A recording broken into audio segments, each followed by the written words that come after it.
Mark Zuckerberg se ha empobrecido en 100.000 millones de dólares durante el último año. ¿Cómo es eso posible? Veámoslo.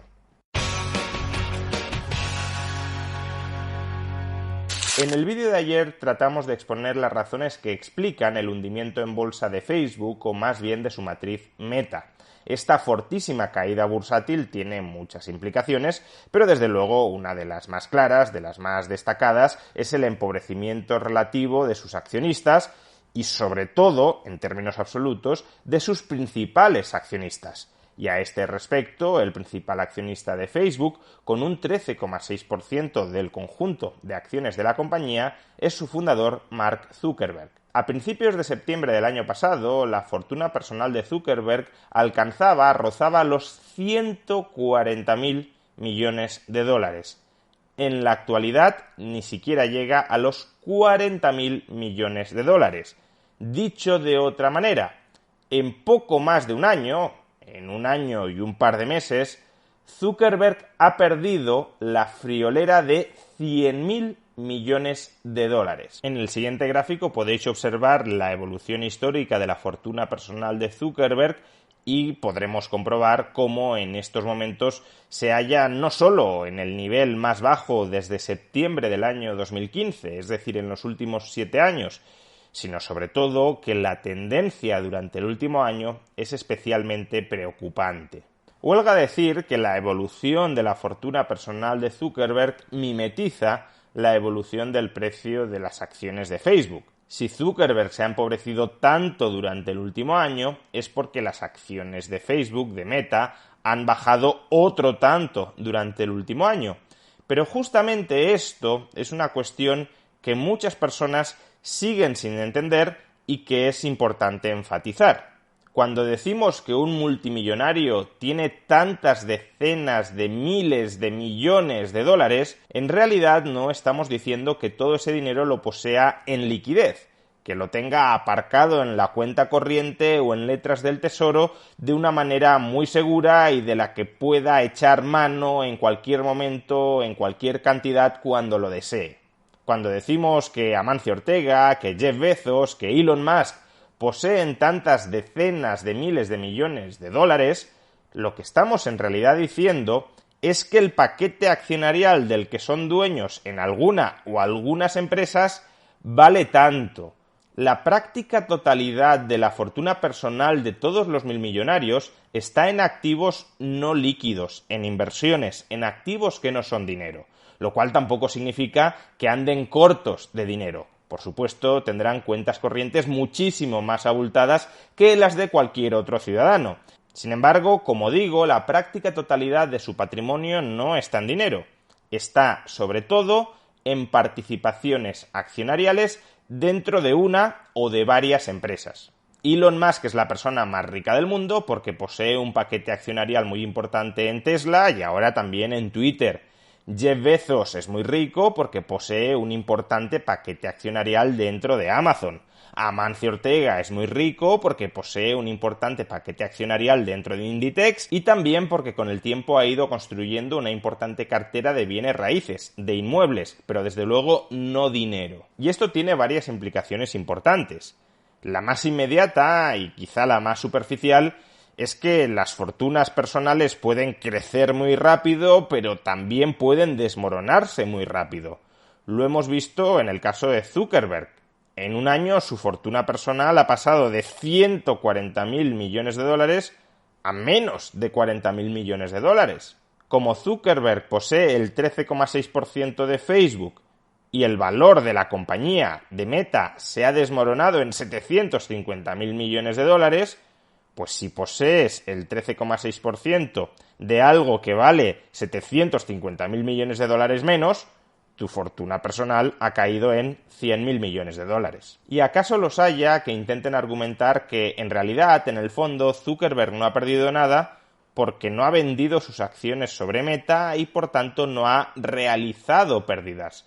¿Son pérdidas potenciales? Sí, pero de la misma manera que el valor de las acciones de Meta se ha desmoronado, quizá en el futuro vuelva a subir y por tanto Zuckerberg recupere su fortuna.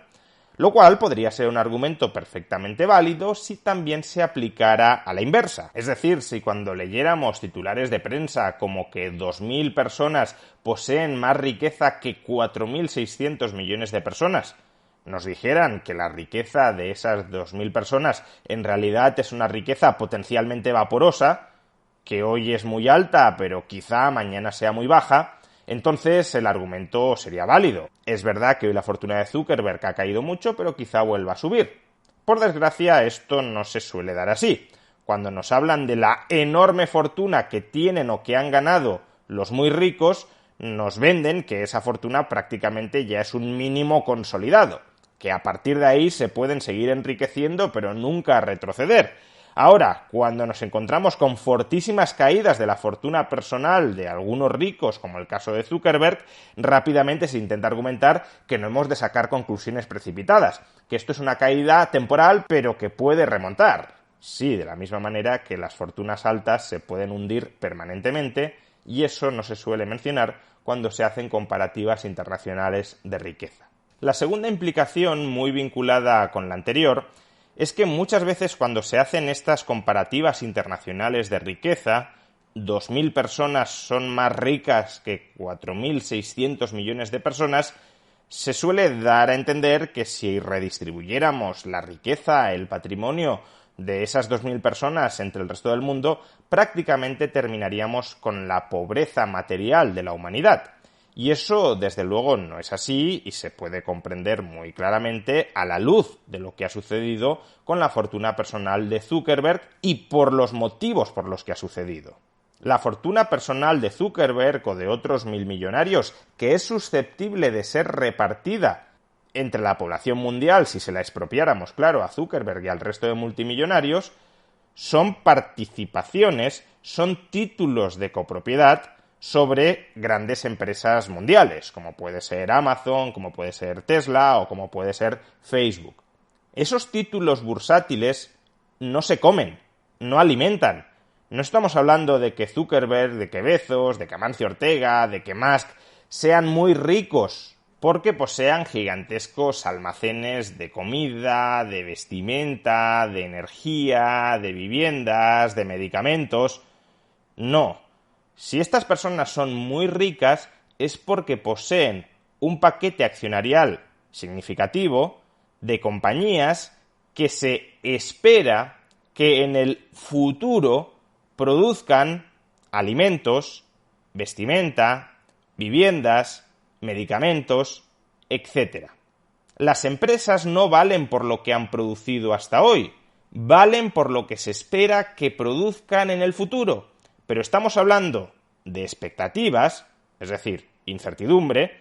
El año pasado también se esperaba que Meta produjera muchísimo en el futuro y ya hemos visto cómo han cambiado radicalmente esas expectativas. Y en todo caso estamos hablando de futuro, no de presente, no de la comida, no de los medicamentos, no de las comunicaciones, no de la energía, no de la ropa, que ya han producido y que tienen almacenada en gigantescas cantidades. No, estamos hablando de lo que se producirá, de lo que se espera que se produzca en el futuro. Y esto es importante porque los pobres del mundo no necesitan alimentos en el futuro, medicamentos en el futuro, electricidad en el futuro, sino que los necesitan ya, en el presente. Por tanto, redistribuyendo títulos de propiedad, que en realidad son títulos de propiedad sobre expectativas de producción futura, no consigues solventar los problemas más acuciantes y más elementales de la población más pobre dentro del planeta.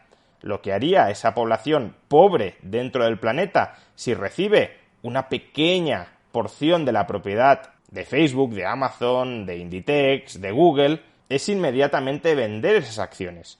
Pero claro, si miles de millones de personas venden a la vez sus acciones, lo que ocurriría es que el precio de esas acciones se desmoronaría.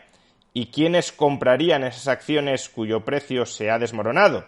Y se ha desmoronado para obtener algo de liquidez con la que poder obtener alimentos, vestimenta, energía, vivienda de manera inmediata. Pues quienes comprarían esos títulos bursátiles que se están vendiendo con enormes descuentos serían algunos ricos del primer mundo con capacidad económica para comprar esos títulos en grandes cantidades. De modo que en el fondo no estaríamos expropiándole Meta a Zuckerberg, Amazon a Bezos, Inditex a Amancio Ortega para redistribuirlo entre los más pobres del mundo, sino en el fondo para redistribuirlo entre otras personas acaudaladas dentro del primer mundo que sin embargo no han contribuido en absoluto a crear esas compañías. Por tanto, estaríamos redistribuyendo sin ningún fundamento moral ni económico desde los muy ricos a los ricos, pero a los pobres al final les tocaría bastante poco.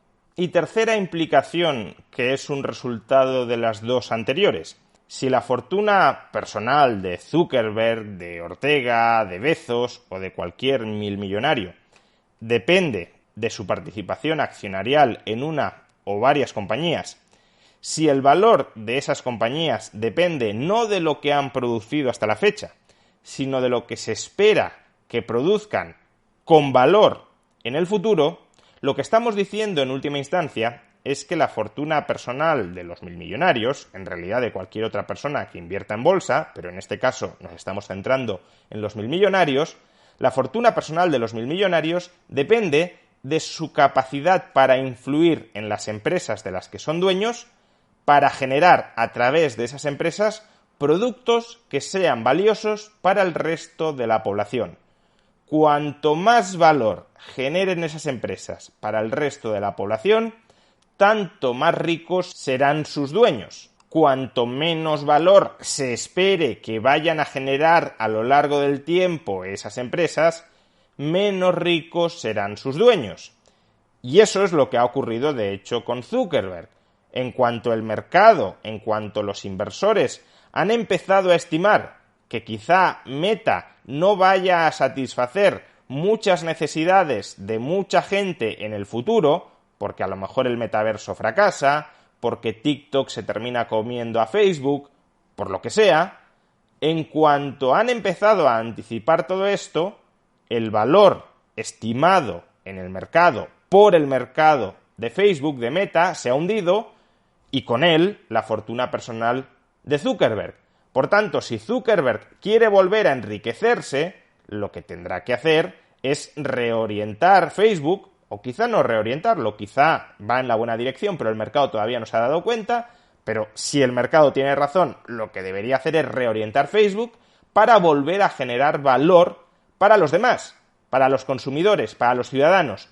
Y si no es capaz de hacer eso, su fortuna personal no remontará y probablemente siga cayendo. De modo que fijémonos en que los incentivos están correctamente ajustados. Tú te enriqueces en la medida en que mejores el bienestar de los demás.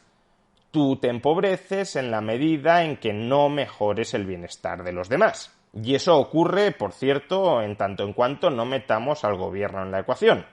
Si metemos al gobierno en la ecuación, una persona se puede enriquecer no generando bienestar para los demás, sino parasitando a los demás. De ahí que ciertamente haya muchas grandes fortunas que no hayan emergido de servir, de generar valor para terceros, sino de haberse aliado con el gobierno de turno para robar, para explotar, para parasitar a terceros. En definitiva, la fortuna personal de Zuckerberg ha caído en 100.000 millones de dólares durante el último año porque el mercado estima que su compañía, la compañía de la que él es el principal accionista, no va a ser capaz de generar tanto bienestar en el futuro para el resto de ciudadanos. Y en el capitalismo no interferido, no intervenido, no manipulado por los estados, o generas valor para los demás o no generas valor para ti.